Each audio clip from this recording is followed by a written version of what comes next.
Namaskar, I'm Harpreet Kaur and I welcome you all to our live and interactive online training on digital footprints. You are watching us live on PM eVidya channels 6 to 12 and also on our YouTube handle NCERT Official. This session, this complete online training program is brought to you by CIET NCERT in collaboration with CyberPeace. And today we are in day 5, the last day of the training session, where the topic that we are taking up is Future of Digital Footprints in the AI Era. I'm sure you must be having a lot of questions regarding the same. We will take those questions and we'll also let you know how you can participate in the assessment as well, which will be open today by the end of the session. Now, if you have questions, if you want to contact us or you want to email or message us, please take down the details. Our phone number is 8800440559. Our email ID is, it's a dedicated email ID, training.helpdesk@ciet.nic.in, and on our YouTube handle NCERT Official as well. You can send us your questions, suggestions and feedback. For all these days, we have been learning a lot about digital footprints. We try to understand what exactly it is, what are the legal implications of your data as they're online, and how you must not overshare. So we have covered all these aspects, but we know that AI is here to stay and we must use it responsibly. But what about the content that is out there, and what is the future? Is it safe, or we have to abide by certain guidelines in order to be responsible netizens?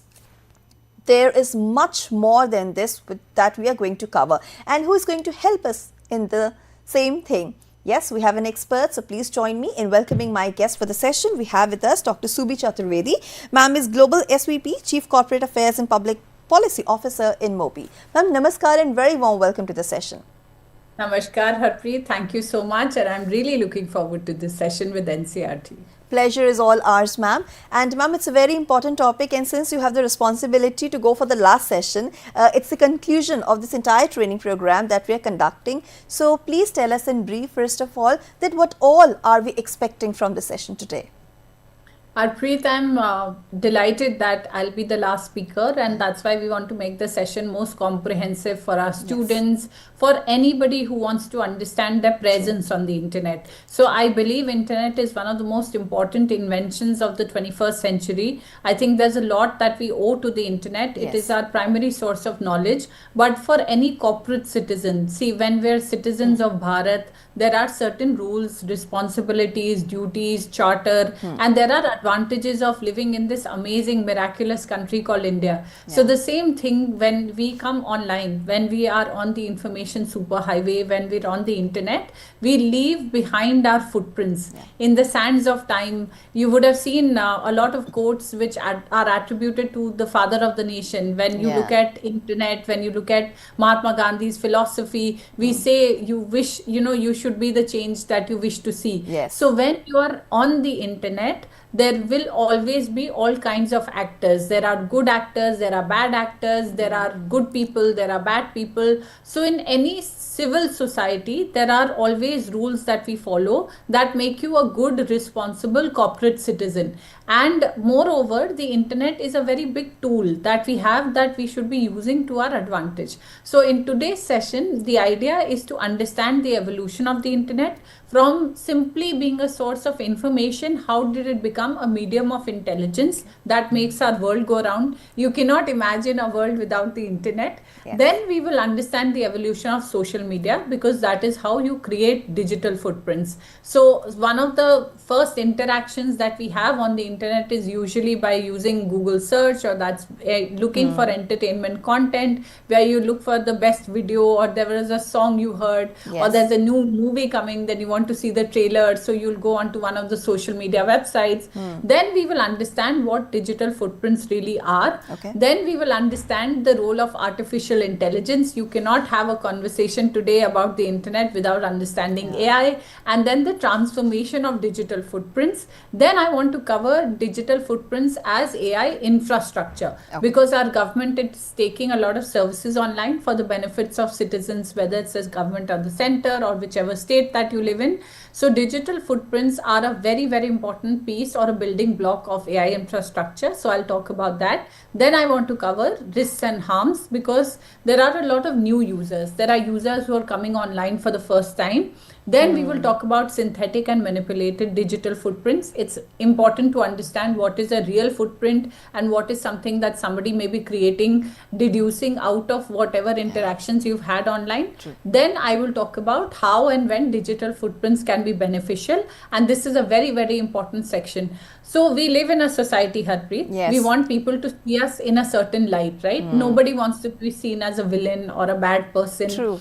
Everything that we do has consequences. So therefore, in a very simple term, we need to create an identity that makes us perceived as a good, responsible, positively contributing member of society. So I'm going to be talking about that. Then I will cover something that's equally important, which is around accountability. Data-fied society. Okay. Who is responsible? Who looks at footprints? How much is good? How much is bad? What is the positive use case for footprints? What can we do? What should the private sector be doing? What should the government be doing? Then I will talk about, towards the end, curating, protecting and preserving your digital footprint. Because we as responsible citizens, as informed citizens in a democracy, there is an equal responsibility on the citizen and the user as well. So we will talk about how you can curate a footprint, how do you protect your footprint, how do you preserve your digital footprint, and then I will end this session, which is the the cherry on the cake, with the future of digital footprints. How should you, the institutions and the user and students, researchers, professors, how should we be looking at digital footprints? Right. So that's what the session looks like. It's a very exciting, a very information packed and a very, very comprehensive session. Absolutely, ma'am. Thank you so much for sharing the key highlights of the session, and you're packing the entire week's training in one session itself, and we're looking forward to the same. Also, I think because in this training program, we have talked about becoming cyber first responders, and unless and until you are able to help yourself, how would you help others? So it's important, first of all, to become an informed and updated citizen, a responsible netizen, and then of course you can go out and spread the much needed knowledge that you have gained. So ma'am, now I request you to kindly go ahead with your presentation uninterrupted, and whatever questions will be there, we'll take them up in the end. Over to you. Thank you, Harpreet. So as we discussed, we'll be talking about understanding digital footprints in a very, very comprehensive manner. So let me begin by situating this discussion in a broader academic context. When we talk about digital footprints today, we're no longer talking merely about privacy or online behavior. We're talking about how identity, reputation, opportunity, and power are constructed in a digital society. So that when mediated by artificial intelligence, where there's a lot of data points that we leave behind. So imagine a world where there is a beach and there's sand and you're walking on it, and then you see sets of footprints. Now, if there were God carrying us, there will be a single set of footprint, because that's when God is looking after us. And we believe that there is a higher power that takes care of us, but it is equally our responsibility to build a narrative and to do good things in the world, so that the footprints that you leave behind are helpful for you, are helpful for your community. And that is what makes us good corporate citizens. So when you are looking at this moment, I think this is a very, very powerful moment. So artificial intelligence and the internet had existed for many, many years, right? But when in the 1970s, Alan Turing came up with the institute and he looked at artificial intelligence, you were looking at some engineers and people who were technical, and they're the ones who were working with AI. But now when you look at, since the time ChatGPT happened 2 years ago, the user interface of a lot of technologies, which is, really complex, that has become simple. So now you have access to technology, and everybody, wherever you're sitting, whether you're in a, town, or whether you're in the capital, whether you have a fancy computer, or whether you have a smartphone, or you have a small phone, then also you have access to technology. And what you do with this technology, anything, any interaction that you have on the internet, there will always be a footprint that you will leave behind. So what makes this moment unique is that digital traces, which were once incidental, you could do something and nobody would care what you had done, they have now become inputs for automated decision making system. So somewhere there is a very powerful computer that is looking at every single thing that you do on the internet, and that is making meaning out of it, that is taking decisions based on your behavior. So these systems now increasingly influence who gets hired, who will get credit for the work that you're doing, what is the content that you will see, they are learning from you, every interaction that you're doing, and in some cases, how the state perceives us. How does the government think of you? What is it that they should be doing for you? What is it that the election issue will be? What is the manifesto of the party which is going to fight elections? What are the issues that they will prioritize? They will look at what you're saying online and they will learn from you. So when we look at our states and when we look at our neighbors, a lot of younger people are now becoming politically active.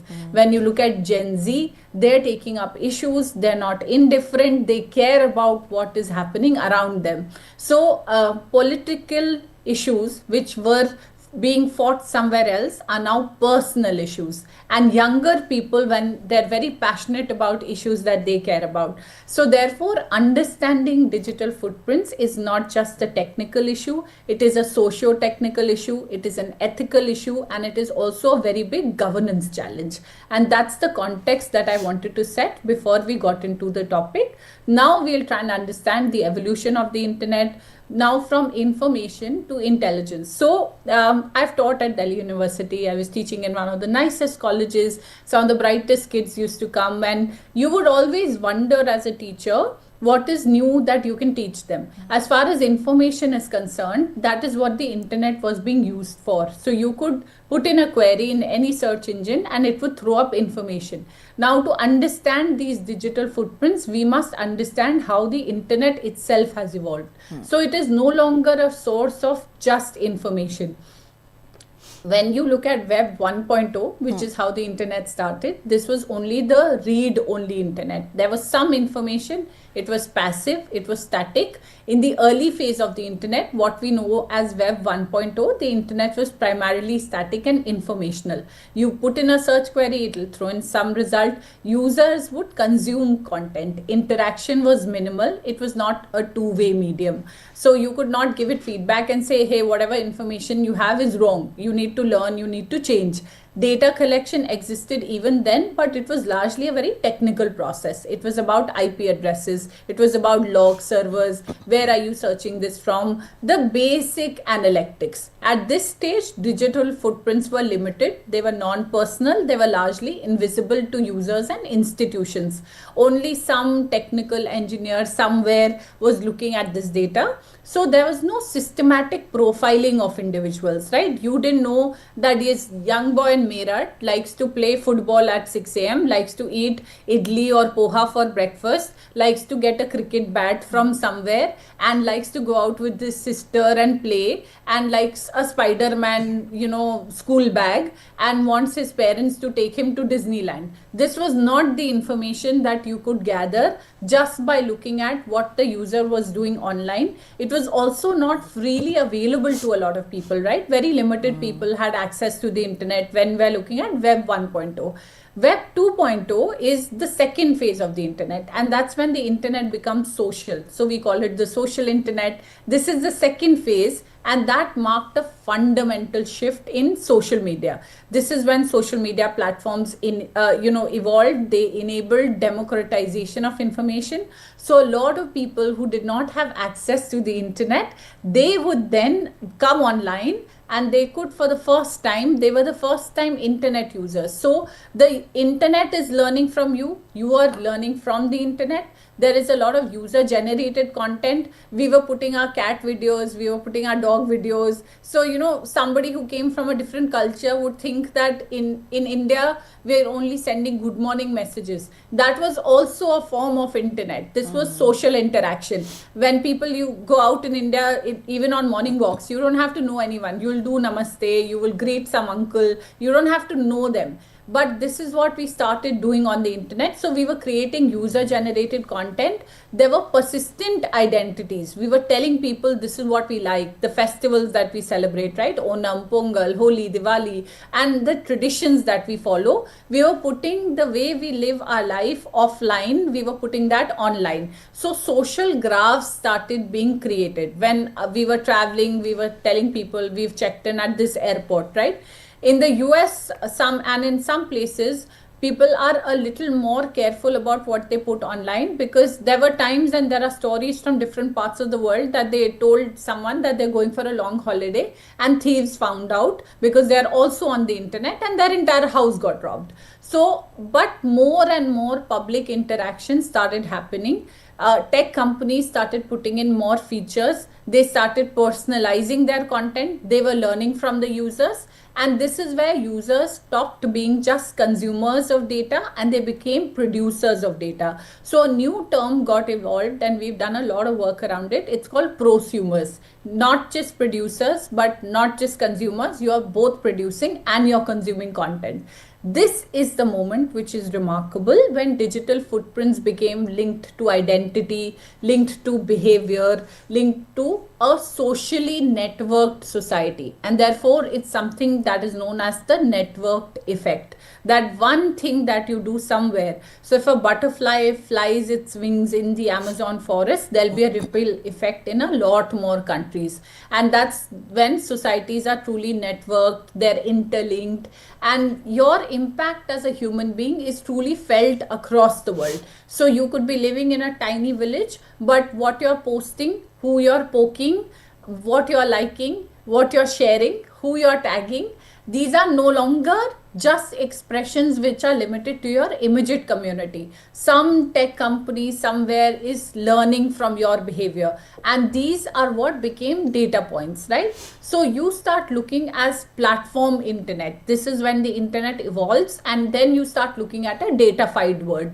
In the last decade, in the last 10 years, the internet has evolved further into what we call a platform dominated datafied ecosystem. This is when the internet comes into its power, your processing power increases, it can look at more data, it can look at more data points, it can make meaning faster.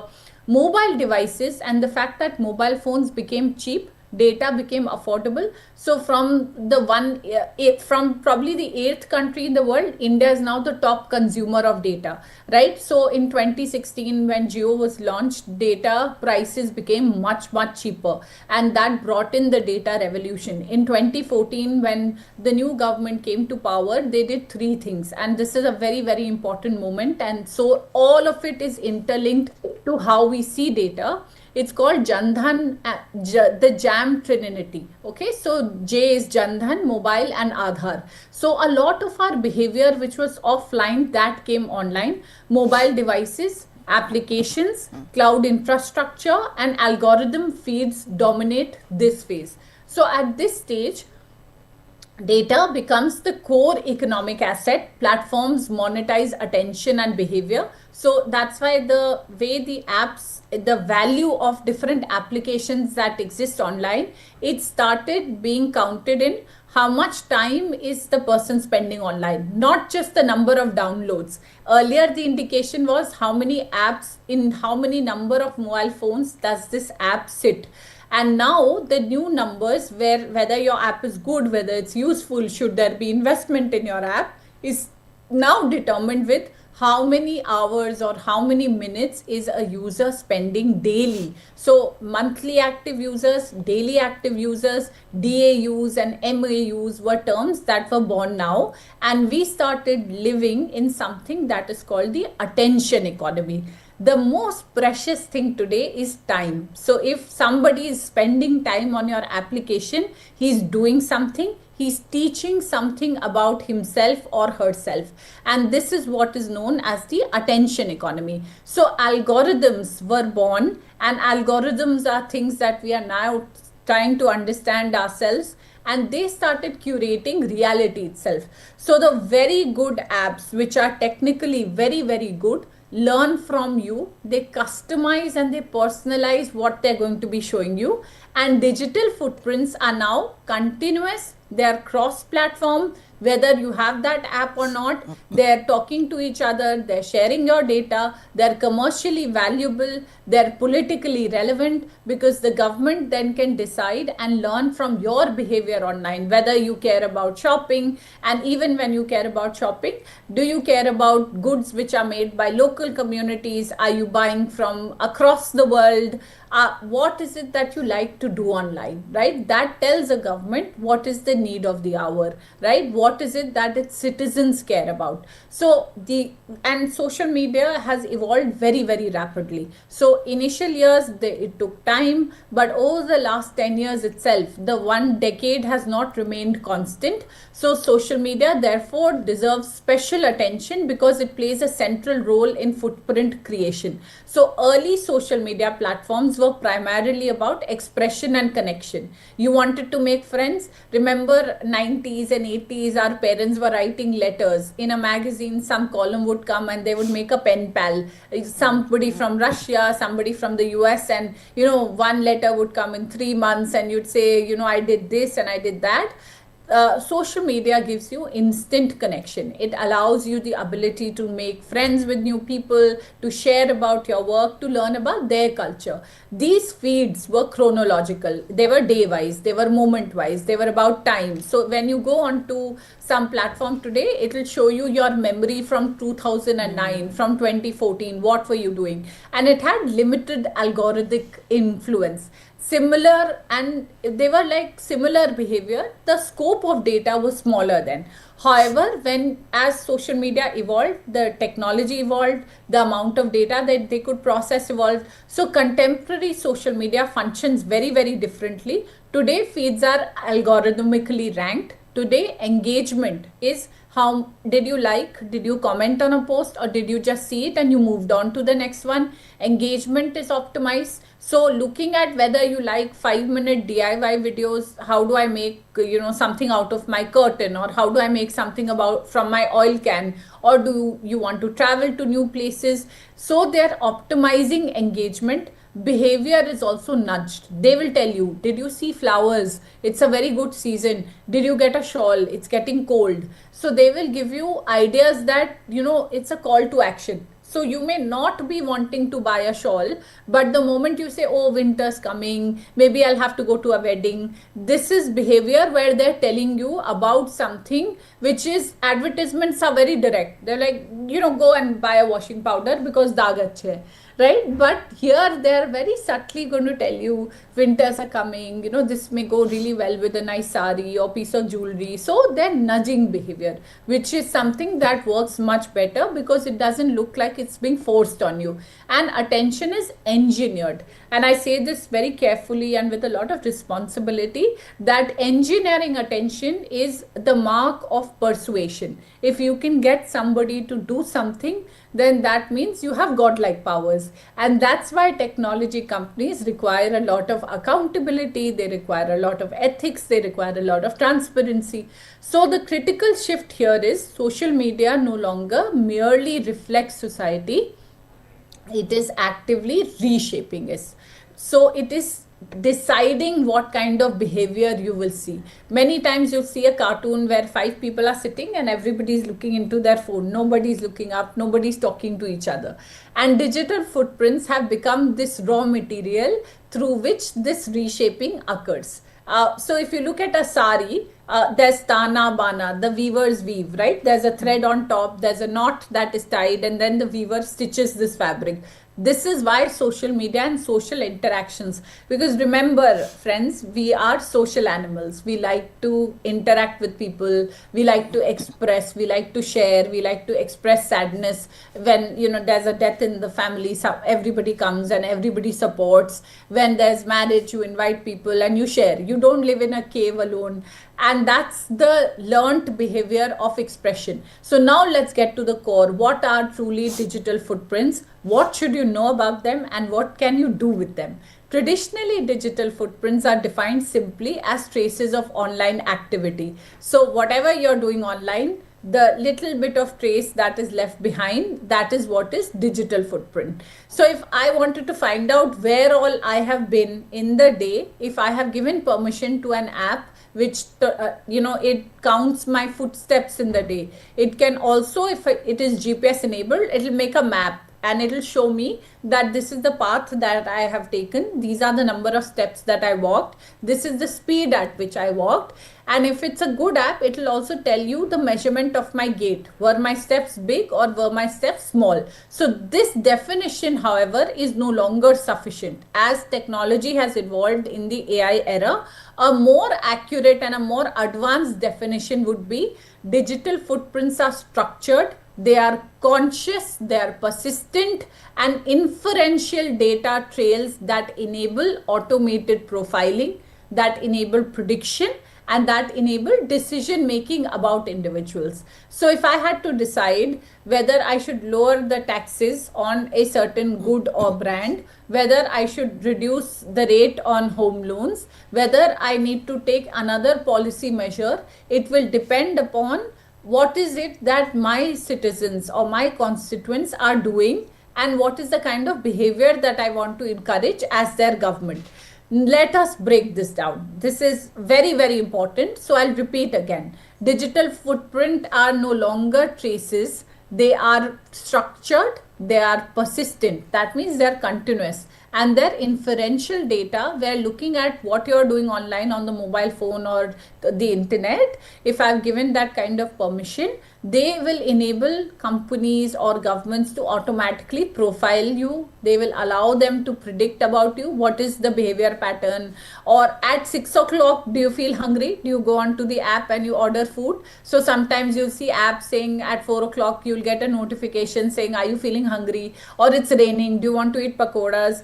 And they also allow companies, advertisers, and your governments to make decisions about individuals. So types of digital footprints include first active footprints. So how actively do you engage? That includes posts, comments, photos, and videos. Then there are these are all intentional, they're visible. The user decided to put this up, so therefore it is online. You decided to do this. It's like opening the door of your house and stepping out of your house. Did you take your car out? Did you go left? Did you go right? Did you stop and eat ice cream? You are seen, you are visible. Then there are second is passive footprints. So that is your location data. So do you want to keep it on? Certain apps will say allow it to look at what you're doing even when you're not on that app. Then that is the choice that you make, right? They will ask you, do you want this app to have access to your data or your location even when you're not using the app? Then it looks at your browsing behavior. What do you like to search when you come onto the mobile phone or when you're using internet on your laptop? What is it that you're looking at by way of content?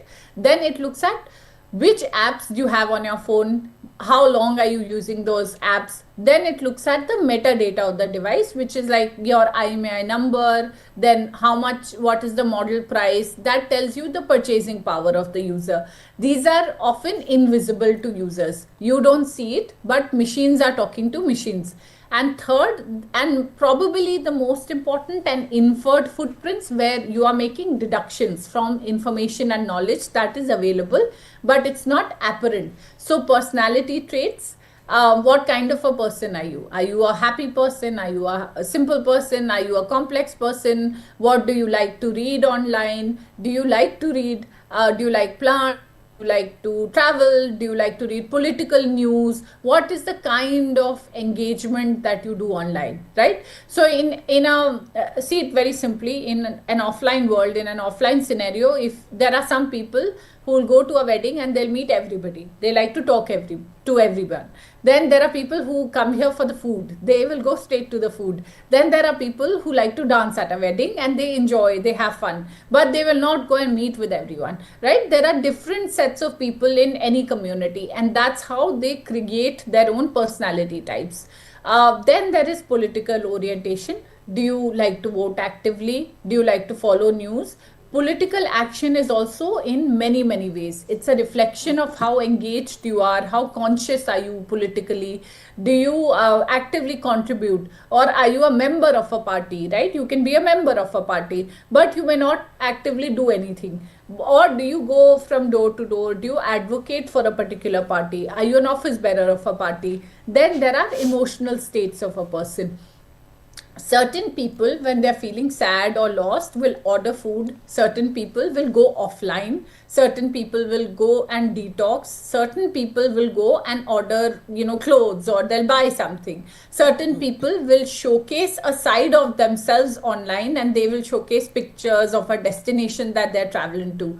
Then the most important thing, where whether you'll get home loan or not, your credit scores, right, your credit worthiness, or insurance decisions, right, health insurance decision. If you're eating every day, there might be a possibility where you could be having a health issue. So a lot of social media profiles, if they're set at a public setting, your insurer, and there are some companies which have asked for that information. There are some countries which are now saying, share your social media handle, only then we'll give you a visa to our country.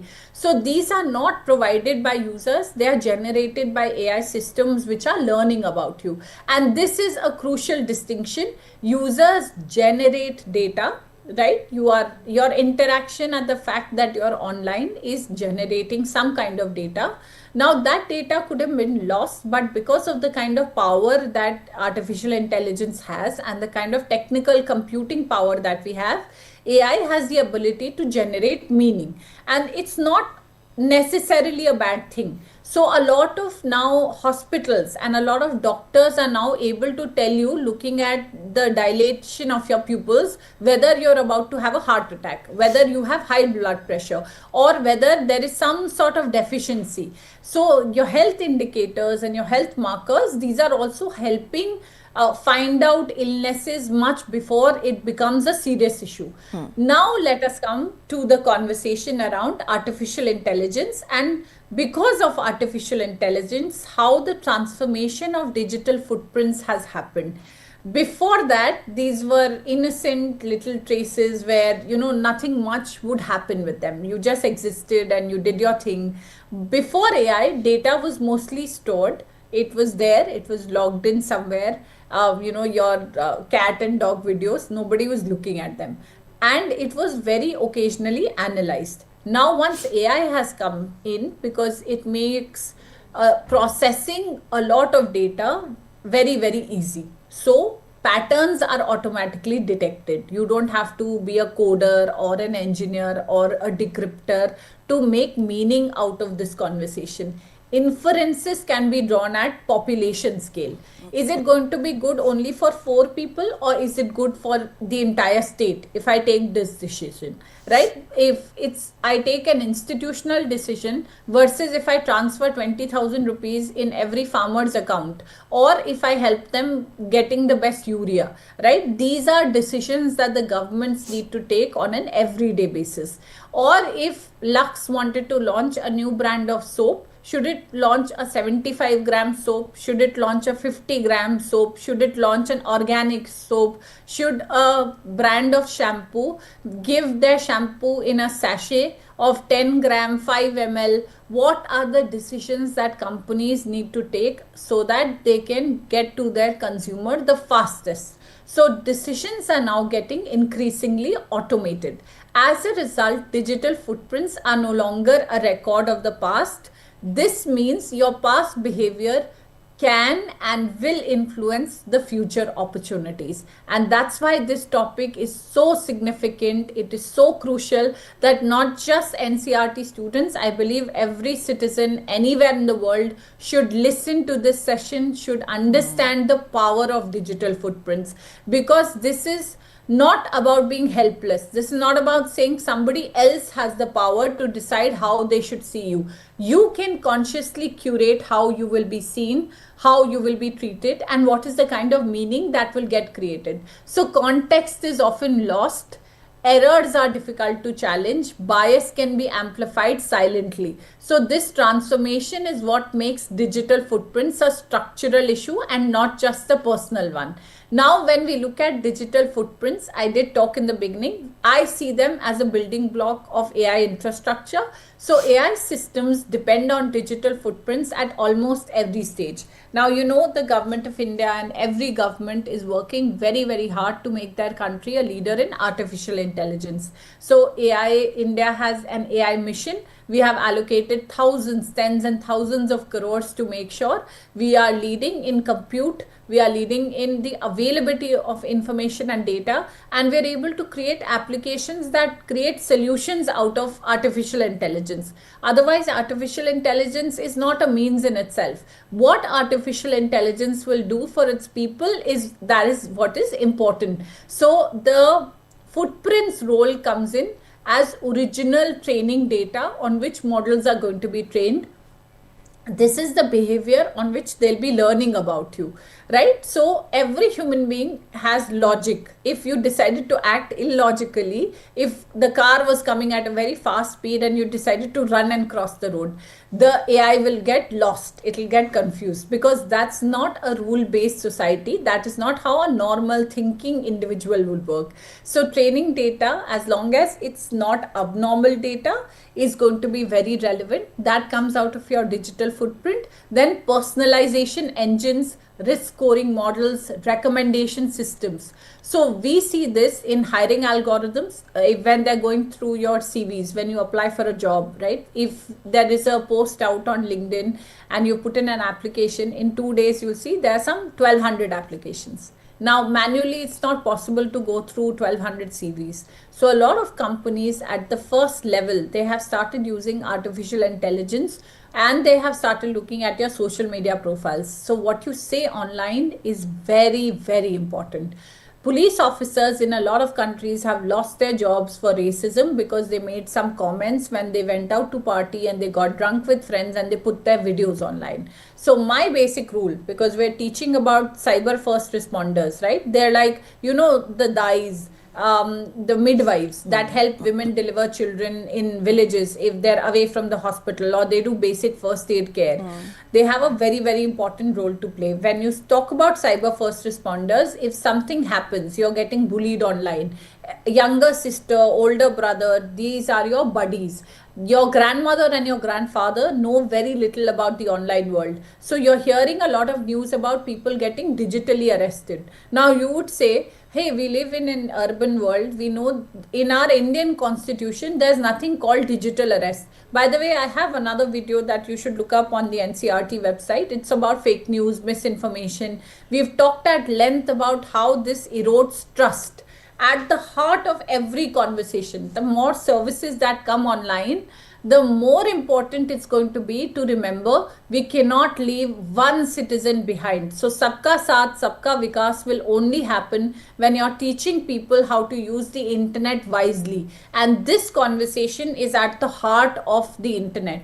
So supposing some young girl went out with a few friends and she's not told her parents where she is, but one of the friends decides to post online saying that, we are eating golgappas in the market, but you didn't tell your parents. And now you have to do my homework for the next 6 months. Or you have to go and get me something from your house.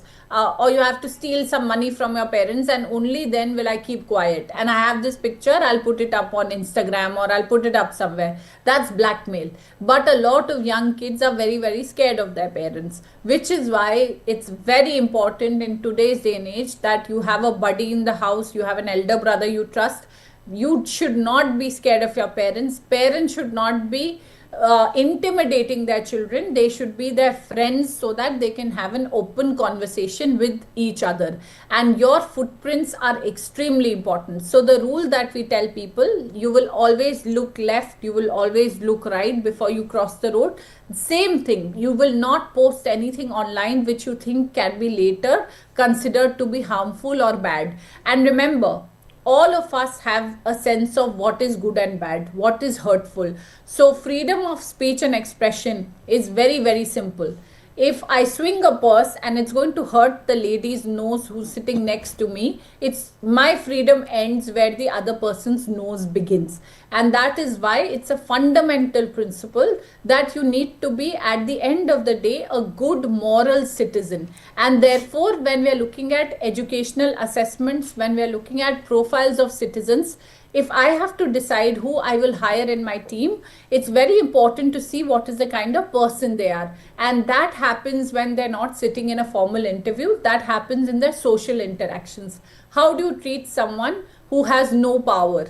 if you treat that person with kindness, that is where you see that this is a good person. So a lot of companies are looking at basic skill sets. They're looking at whether, you have basic common sense and intelligence, because everybody is going through the same course and there are limited positions. So how will you decide who you want in your team? You will look at cultural fitment, and therefore there's IQ, which is emotional intelligence. There is intelligence, which is about solving mathematics problems. More than that, there is EQ and there is CQ. EQ tells you what is going to work in a certain context, and CQ tells you what works in this particular organization. There is a certain way. So if I went to someone's house and I'm going there for the first time, I will not tell their parent or their mother, why don't you send this person to school?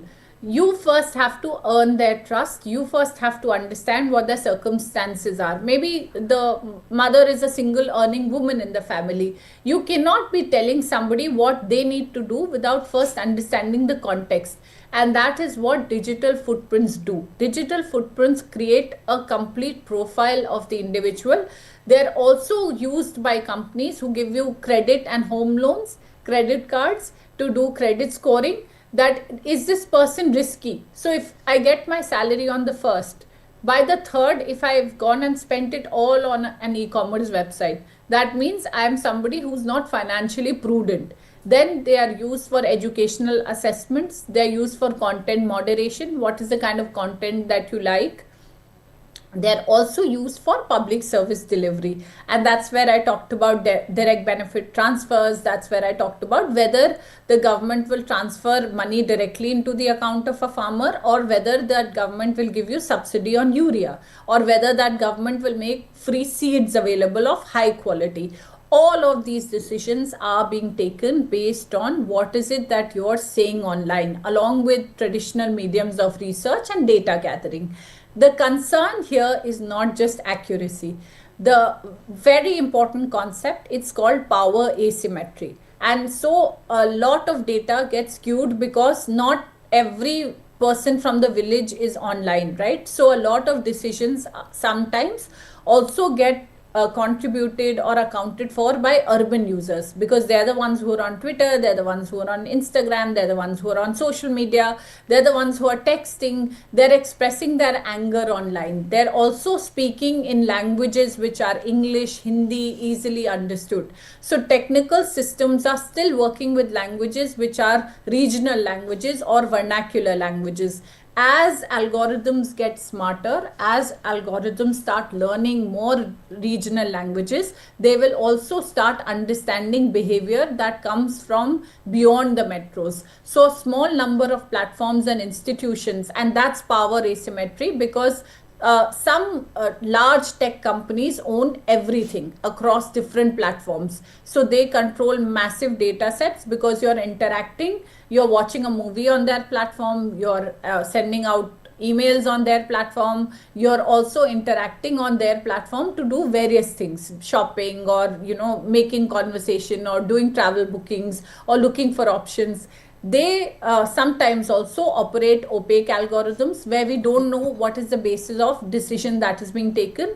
And that's why this power is a lot of influence over millions of lives, but concentrated in the hands of a few organizations. So users, meanwhile, have limited visibility and limited recourse. So what is the first thing you are taught when you're a little child? That prevention will be better than cure. So what you say online, the power is ultimately in the hands of users. These are your fingertips. This is what you will use to type on your keyboard. This is what you will use to type on your mobile. So think about what you're doing online. Now let us look at risks and harms. So individual level risks. At the individual level, digital footprints can sometimes lead to loss of privacy. The government has now created DPDP, that's the Digital Data Protection Bill, and it's become an act now. So now companies are being held accountable. They are being asked to take informed consent. What does that mean? You will not just say, 50 pages, terms and conditions, which nobody is going to read. You will actually, in a simple, meaningful format, explain to the user, this is the data, this is the information that I'm collecting about you, and this is what I'm going to be doing with the information. And if you decide to change that I am not going to be using it for this purpose. Harpreet, I'll take a break. I know we're at 4:50, Yeah. but after this session, you can pull up the slides and I'll very quickly do the recap. Loss of privacy is one thing that you have to care about. It can also lead to permanent reputational damage. So if you put something and later on, you realize that you were not in the best of mind, you were a little drunk and you said something, but you didn't mean it. Like amongst friends, sometimes you say things, but the internet is not amongst friends. Remember one thing very, very carefully. Once you put something on the internet, it never goes away. Yeah. So you have to be very sure.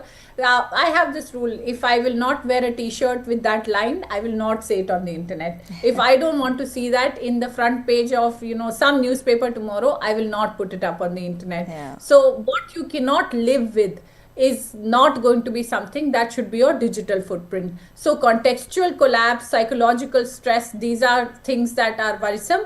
But more important than that is the issue of hate speech. The issue that you spread a rumor, it's not true. You take up an old video and you circulate it and you say, hey, this is happening here. Some young person who may not know about it will get excited, and that may lead to riots, that may lead to biases which get embedded in systems, that may say, young girls are not good at a certain job. So when 1200 CVs are being analyzed, if there was a CV of a girl or a boy, the system may pick up the CV of a boy and not a girl.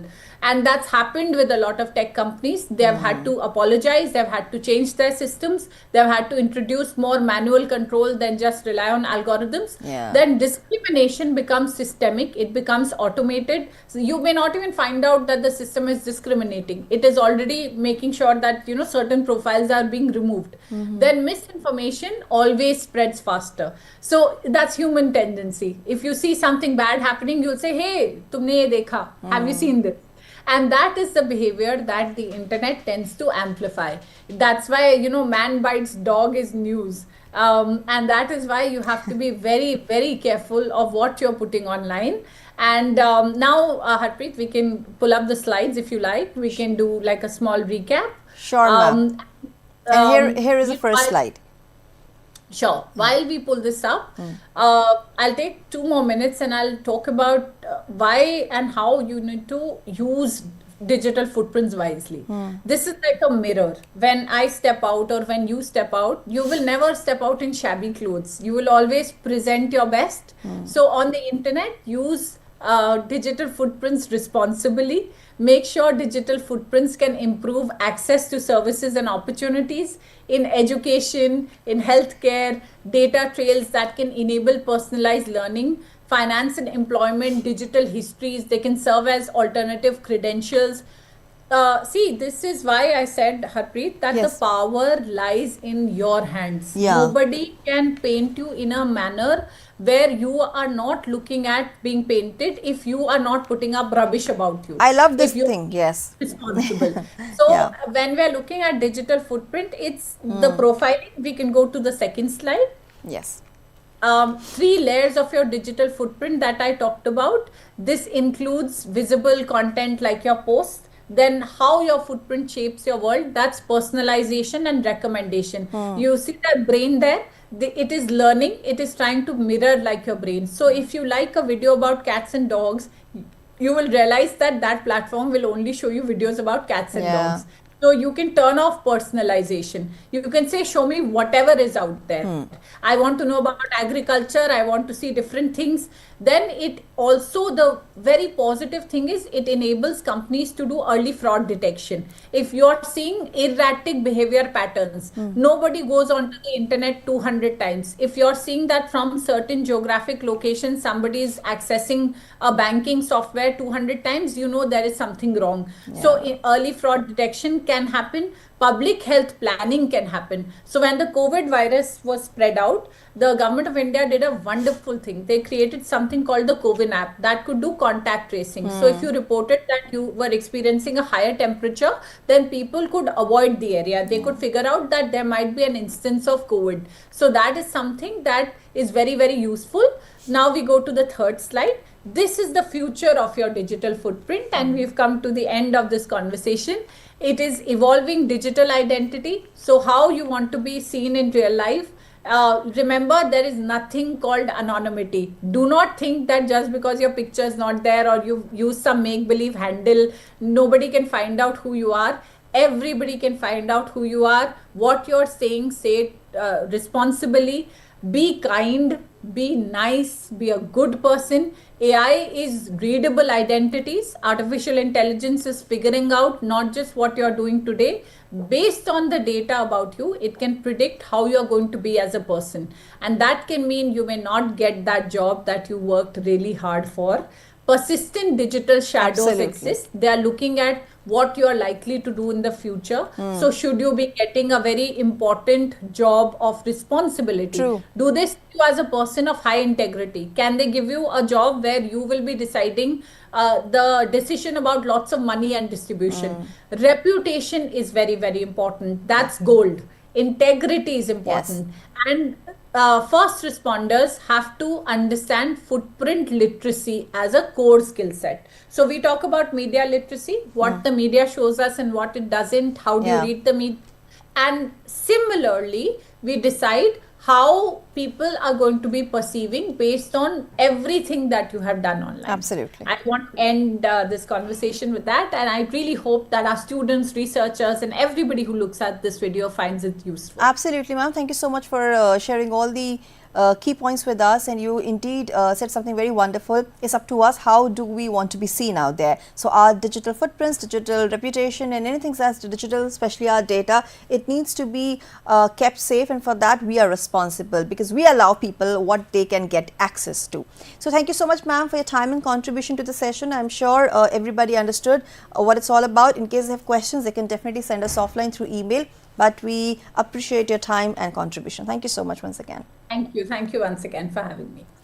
So, dear viewers, that brings us to the end of this 5-day online training program, where, of course, we talked about digital footprints and we took up different themes. Now, very quickly, let me tell you about the assessment part, which is there on CIET website. So, as always, you don't have to do much. You have to go to the Chrome or any browser for that matter, type CIET, and you will land up on the page. Of course, ciet.ncert.gov.in is the complete URL. Go to the activities section, click on the workshop and training option, and here you need to click on the current activity, which is digital footprint. And apart from that, I would say that you can go for the schedule that's right out there. So this is the schedule that is right there, and you know who all are participating and registering. So please register, participate. Online course will get open in a while. It will stay open till 15 March 2026, and for everything else you can always write your email to us with your feedback. With this as a wrap, this is me, Harpreet Kaur, signing off, and very quickly let me tell you what's coming up next, and here is the program schedule. So in a short while from now, you can watch our session Sahyog, followed by the session on school leadership development by NCSL NEPA. With this, I'm closing the session. Take care. Namaskar.